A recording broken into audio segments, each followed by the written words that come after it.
So, as you all know, Subnautica is my favorite game, and one of the many reasons why I love Subnautica is the amount of creatures that are in the game.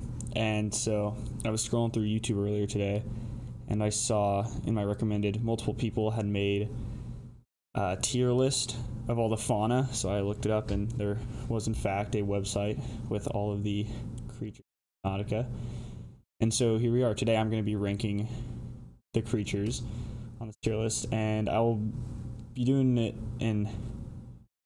for multiple reasons. I didn't watch any of the videos. I don't know how they did it, but I'm going to do it by looks, but also mainly probably by either usefulness or like,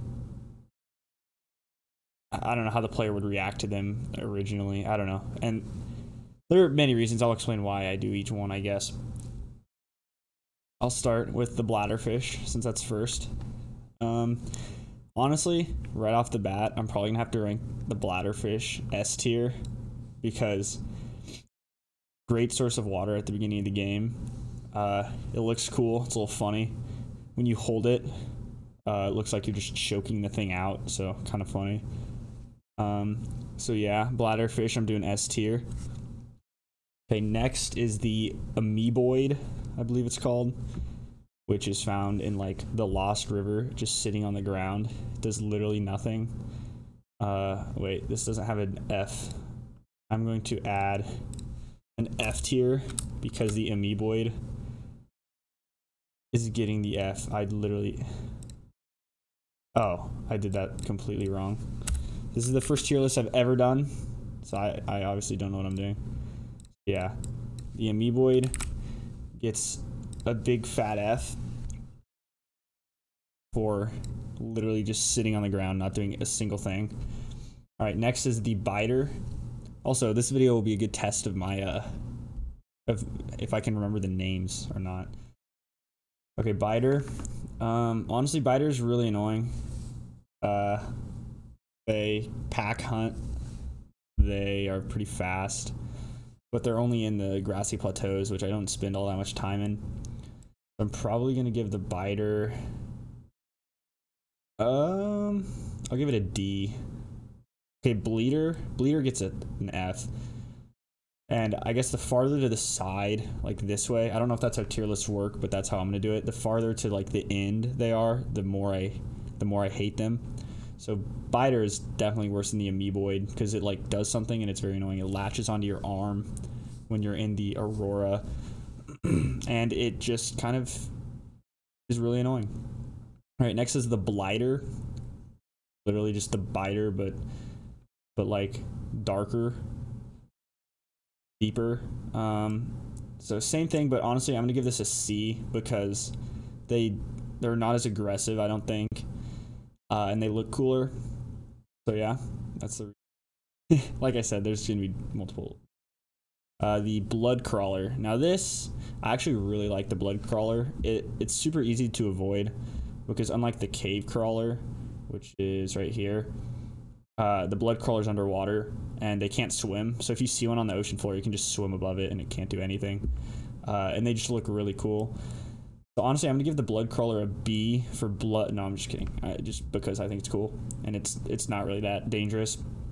All right, next is the Spine Fish, I think is what it's called. And if I remember correctly, it gives you like no food. It's like even if you eat it, it doesn't give you much food because it's like a skeleton basically. But I mean, I think it looks pretty cool, so I'll give it a C. Definitely better than the Blighter because it doesn't attack you.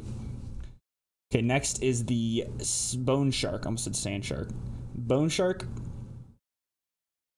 is a cool creature. I think it's probably one of the most recognizable creatures from Subnautica. A little annoying when they like chase your Cyclops or Seamoth, but not too dangerous. I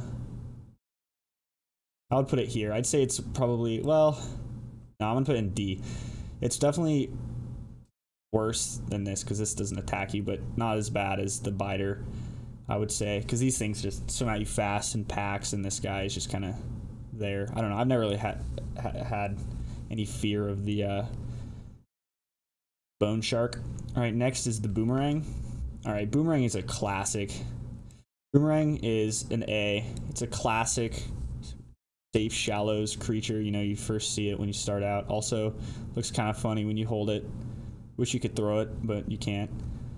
Okay, cave crawler's next. That is an F. I would say it's not as bad as the bleeder.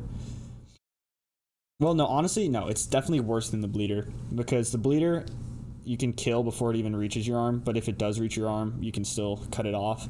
But the cave crawler, that thing's so annoying. If you are just walking around outside the Aurora, that thing will just destroy you, or on the islands. Next is the crab snake. All right, crab snake. I've never actually been like hit by a crab snake. I don't really spend much time in the jelly shroom caves. I've never really built a base down there or anything. But it's a really cool idea. It's like a bobbit worm pretty much. It sits in the mushroom and then leaps out and grabs you. And I think it has a custom kill animation where it like eats you, kind of like the Reaper. So I'll give the crab snake a B because it's cool and it doesn't really bother me. But I'd say it's probably worse than this guy. I really like the cave or the blood crawler. All right, next is the crab squid. I almost said squid crab. Crab squid is a really cool idea, I think, using electromagnetic pulses to disable your vehicles.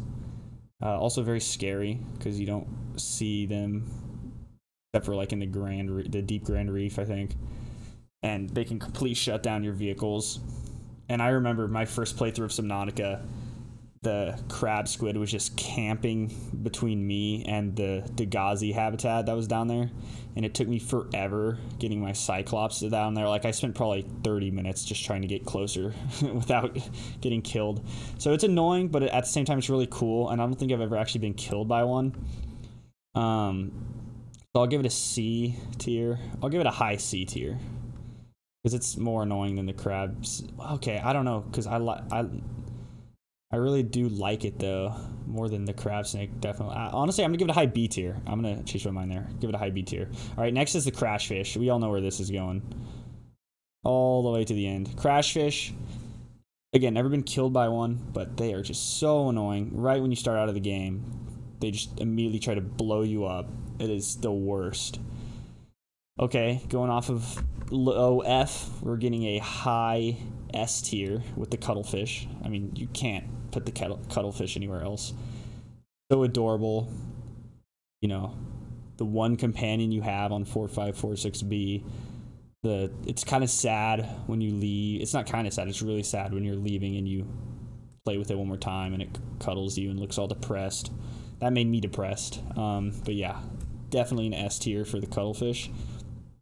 Okay, next is the I can't remember like food values or anything for many of the fish, so I guess I'll just rank on like recognizability and stuff. And so the I'd say is not a very popular fish, but like it's your average fish, I guess. So we'll put it in. I'll just put it above the hostile ones. Okay, next is the floater. This is a tough one. The floater doesn't really do much. Kind of sits there. It's also really ugly, but it can't hurt you, and you can actually attach it to stuff and make it float. Also, the ancient floaters are really cool. I like the idea of them holding up an entire island. So I'll give the floater a C tier, high C tier. All right, Gary, Mr. Gary Fish is next. Gary Fish, again, not very memorable. It just kind of chills, hangs out. Although I watched Corralis's playthrough of Subnautica. Corralis is one of my favorite YouTubers. His voice is just so relaxing. And his Subnautica playthrough was hilarious and really enjoyable. And so he would always talk to the Gary Fish. He'd call him Mr. Gary. So I'll give Gary Fish... I'll give it like a low B tier for that. Okay, next is the gasopod. Now, I think the gasopod is actually an outstanding creature because it's technically hostile, but it won't hunt you down. It's the first hostile creature you encounter. So for new players, it will seem scary because it laughs at you, like really creepy laughs, and it's pretty big. and it will shoot out like toxic spores at you, but it's only if you get close. So it's more of a defensive herbivore than like a predator. It's not. It is an herbivore, not a predator. So I mean, it's kind of hostile, but at the same time, not really. So it's a really good like introduction to the scariness of Subnautica, because in reality, it won't kill you unless you just sit in the spores for a long time. But it just kind of instills that uneasiness in new players. So I think this is actually a really good creature. So that's why I'm gonna give it a A tier. All right, next is the Ghost Leviathan. Going off of that same thing about instilling fear, the Ghost Leviathan is like the apex of scary creatures. Like you go into the Lost River and you see this massive thing floating about, and then if you can somehow scan it like I did, if you use the stasis rifle and go up and scan it, and then it tells you that it's a juvenile, and you're just like, what? How is this a juvenile? And then you, if you even ever do, if you go to the void, then you see the adults, and they are massive. And the roars, just the look, just everything about the ghost is such a scary Leviathan. So that's why I'm going to give it an S tier. Okay, going off the Ghost Leviathan, we're going to the Ghost Ray.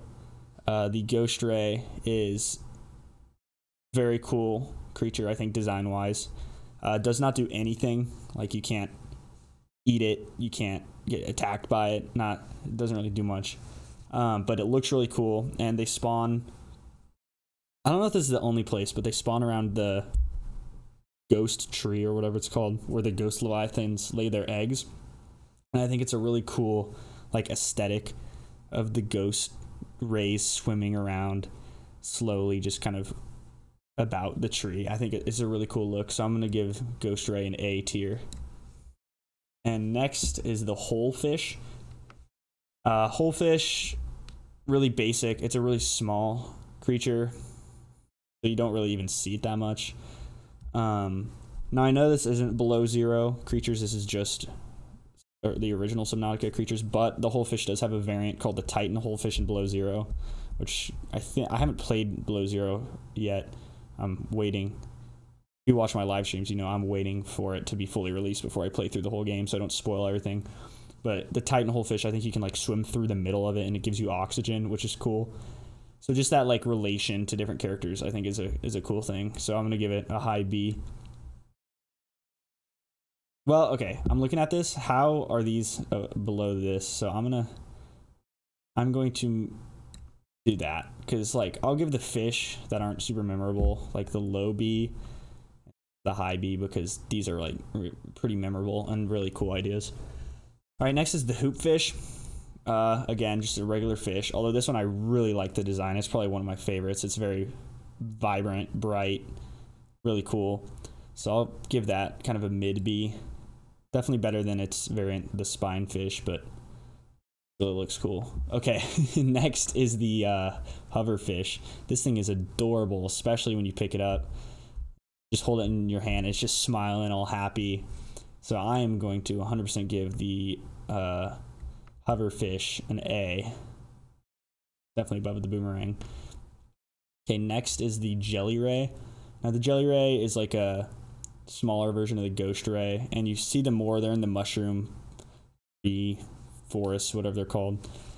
They're cool ambience, and I like to pick up the eggs and put them in alien containments for a little bit of light, but they're definitely not as cool as the Ghost Rays, so I'm gonna give it a high B. Yeah, I'll put it here. Okay, next is the oh god, what is this called? This is the one like completely pointless creature in the game. What's it called? I feel like I'm never gonna forgive myself if I don't get this. The Spade Fish? No, that's the Spade Fish. Where is the Spade? That's the Spade Fish. This is the Shuttlebug. I knew it started with an S. Yeah, the Shuttlebug. I'm just instantly gonna give this like almost complete F.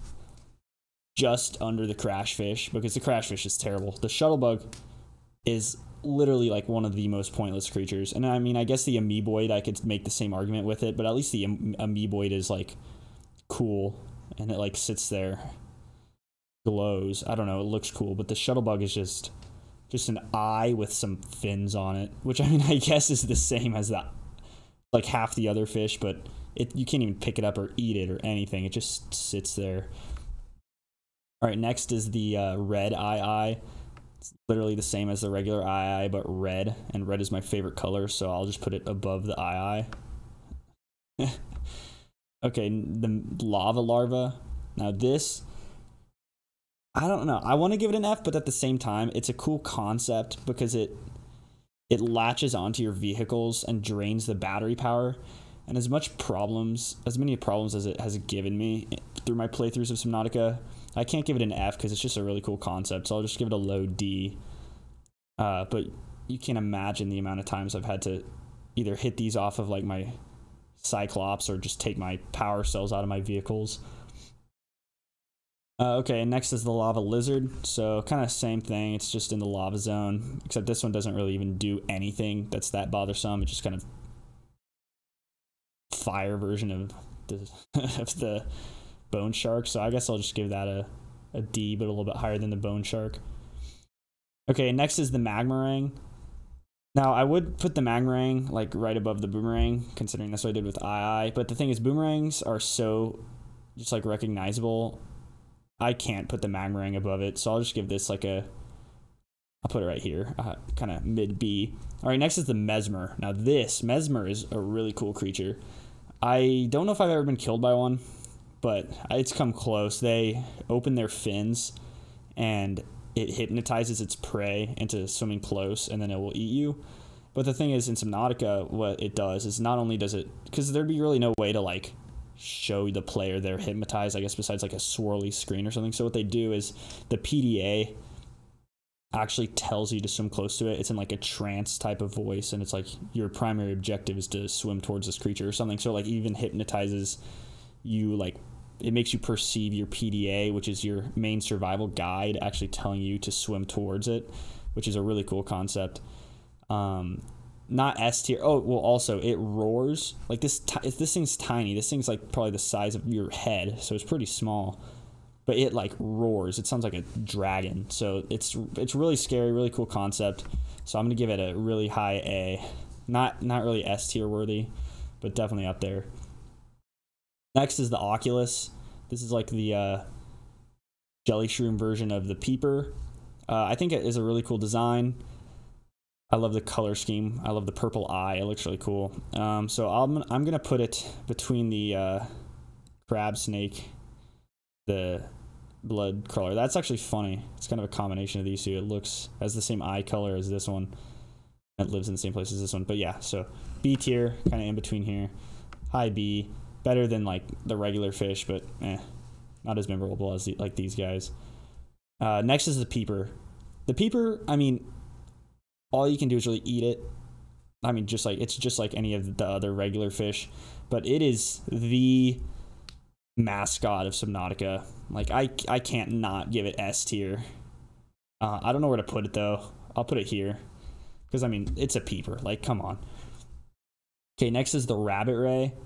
The rabbit ray is kind of another pointless creature like the shuttlebug, except I hate the shuttlebug because it doesn't even look very cool. But the rabbit ray looks really cool. It glows in the dark. It's one of the first creatures you see in the game if you enter through the lower hatch of the life pod. It's like the second fish you even see. And it looks like some sort of slug on Earth. That's like what it's based off of, and I think it's just cool. So I'll give it like a high C. Because, I mean, I like the rabbit ray. All right, Reaper Leviathan. I can't not give this S tier. The amount of times I have been so freaked out by a Reaper just in the distance or right behind me. And I honestly don't know if I've ever been killed by one. Maybe once. I know I've been killed by it in VR, and that was so scary. That even adds to the S tier worthiness of this thing. But, like, yeah, the Reaper, kind of another mascot of Subnautica. You cannot not put this in... wait. Yeah, you can't not put this in S tier, so this is going even higher than the Ghost. Okay, and next is wait, what's it called? The Crimson Ray. This guy is like literally a reskin of the Ghost Ray, but slightly worse because it's not see-through or glow in the dark. Actually, it might be. I don't know. It lives in the lava zone, so everything glows. So I'm gonna give this just like, I don't know. I'll put it above the jelly ray and B tier. B tier is very big. I mean that makes sense because S is like perfect, A is really good, then the B is just at like kind of above average, and then C is like below average, D not that great but not F, and then F. So I mean it makes sense that B would be big. All right, the reefback Leviathan. Now this is kind of like the gasopod to me. It's a really giant creature that makes super loud noises. One of the first kind of bigger creatures the player would encounter. And I know the first time I saw a reefback, I was like really on edge. I was like, okay, this thing is moving pretty slow. It doesn't look too scary, but it's huge and loud. So I don't know if I should approach it.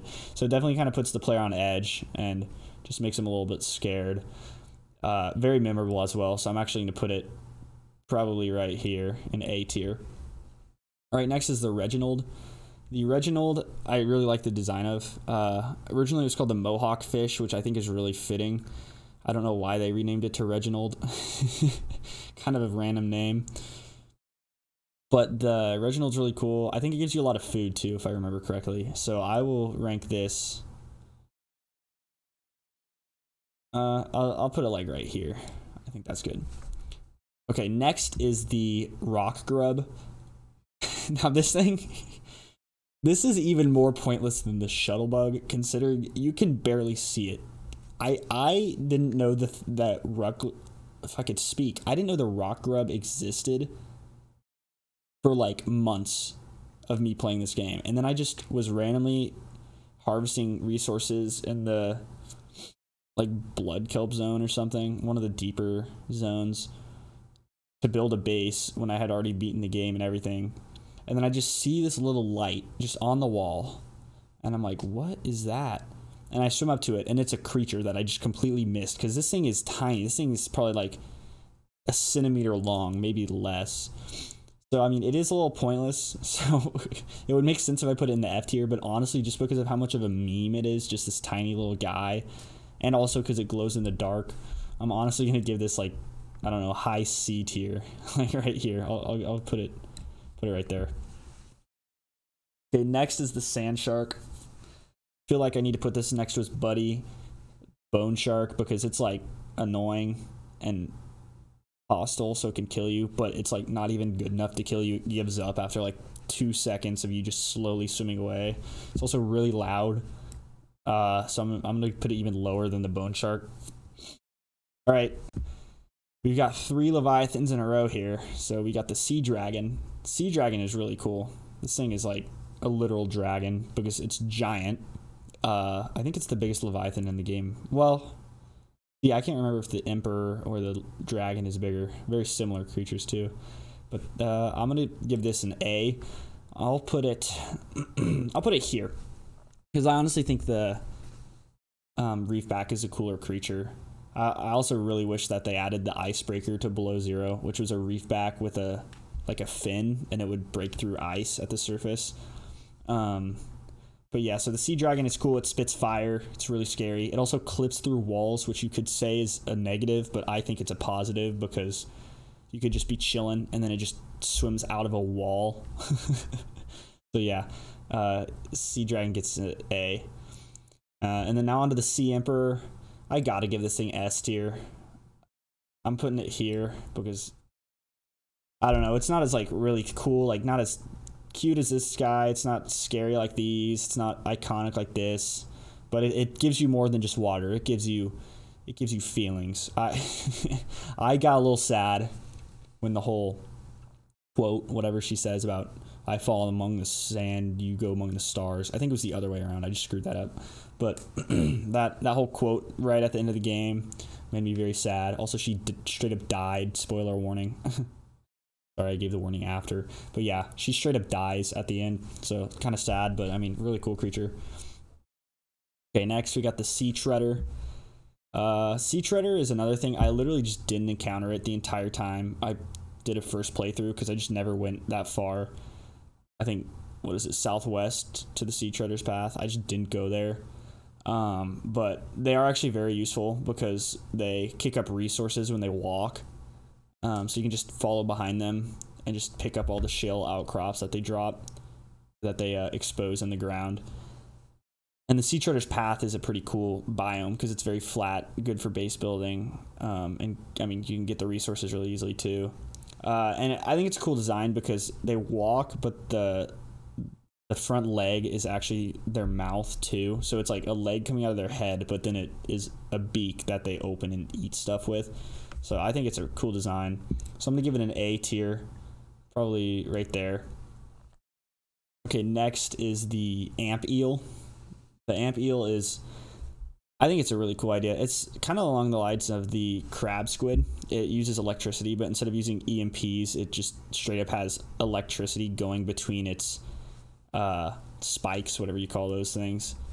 Nodes, I guess. I don't know. But it's a cool creature. Not really that scary or dangerous. It is hostile, but easy to avoid. But I just think it's a cool idea. So I'm going to put it right here, a little below the crab squid. Not as scary. Next, all right, we got the Skyray. Now, the Skyray is the only airborne creature in Subnautica. I wish they added more. I know in the, I think it was the early access reveal trailer, there was this bigger Skyray looking guy that flew over. I wish they would have added him. I think they even had like the models for it and everything. But yeah, so the Skyray remains the only creature that's in the air in Subnautica. Now, it's kind of pointless. All it does is fly around. Maybe it adds a little bit of life to the sky, but I actually really like it because you can ride on them and fly super high up. So just for that like meme, I'm gonna give it probably a B tier. Honestly, probably up here somewhere, like right there. It's a fun thing to do. Just ride on it. Okay, next is the spadefish, probably the ugliest out of all of the just fish. It's kind of big. I think it might give you a lot of food for that. I don't really know. Also, when you hold it kind of funny, but it just looks like it's just dead on the inside. Ugly. So yeah, for that, I'm gonna put it in B tier. Okay. This, what is this called? River Prowler, that's what it's called. All right, the River Prowler. This is just like amp eel, but worse because it's just amp eel without electricity. So yeah, it's like, and it's also overshadowed by the ghost because the ghost and the amp eel are found in the same place. So like, if someone saw this, they'd be like, "Oh, I'm scared," and then they see this, they're like, "Oh, now I'm scared." So then they don't even pay attention to the River Prowler. So yeah, I'll just give the River Prowler kind of a lower B tier or mid, I guess, but lower compared to the other like hostile creatures. All right, we got two left. So we got the Stalker. Stalker is yet another kind of earlier creature you run into in the kelp forests, and they're just kind of swimming around. It's the first actually kind of like actually scary creature. It's something to be worried about because it can kill you. It'll swim at you, and it's also got multiple really cool mechanics. It picks up the scrap metal and swims around with it. So you can find large pockets of scrap metal where they just keep dumping it, and you can pick that up. And sure, they might chase you. They want their metal back, but I mean, you just got a lot of free titanium. So that's one good reason. Another is when they pick up the scrap metal, they actually have I think 25% chance of dropping a stalker tooth. Sorry if you hear that in the background, my garage door is opening. But yeah, so they have a chance of dropping a stalker tooth, which you can combine with glass to make enameled glass, which is pretty necessary for multiple things, but probably the biggest of which is the observatory. So it's really necessary for cool base building. And finally, you can tame them too by feeding them fish, which will actively make them bring you the scrap metal. So I'm going to give this probably a pretty high A, honestly. Probably like right here. Nope, not right there. I really like the Stalker. It's a good creature. And finally, we have the Warper. Now, the Warper is one of those creatures that you probably don't run into that much during your playthrough. Maybe more near the end when you're trying to get to the Lost River. But they're really just found in deeper areas that at least when I played, I didn't venture to that often. I know I saw some near the mountains and near the blood kelp, but I think that was it. But they are, something that's really cool about them, they are actually not native to the planet. they are a combination of like bio, like they are, I don't know how to I don't know what the wording is. They're like biomechanical, so it's like a combination of living flesh, like a living creature, which might have lived on 4546b or maybe another planet that the precursors brought it to. But it's a combination of a creature as well as mechanics. So they created them to be basically the quarantine enforcers, so they come around and just destroy you if you're sick. And it's cool. They actually talk to each other, and you can intercept radio calls between them with your radio. And it scared me when I first heard that, because I had no idea what it was. It said like 9 biological subjects discovered, hunting, analyzing, and then you get a call a lot later saying there's only one left, so it must have killed all the other life pod members, which I guess some survive. I know CTOU and that other guy survived and went to the floating island, but then like went back to look for other people and died. So maybe those two got killed by the warpers, and it killed 6 others and we're the last one left. I don't really know, but really cool design, story. They also teleport around, hence the name, and they can teleport you out of your vehicle, which makes them even worse to deal with. So really scary, really cool story, really cool design, like really cool all around. So I'm gonna give it an S tier, probably right there. So yeah, and that's the last creature. That is my Subnautica tier list. I hope you guys don't get too mad at me if people watching this have a different opinion. I'm sure a lot of these are pretty agreed on. Some might be moved around to other places just by a few tiers, but I'd say this is a pretty accurate one. But yeah, so that's my Subnautica tier list. Just a fun little video I thought I would do but yeah, so thanks you for watching, and I'll see you next time.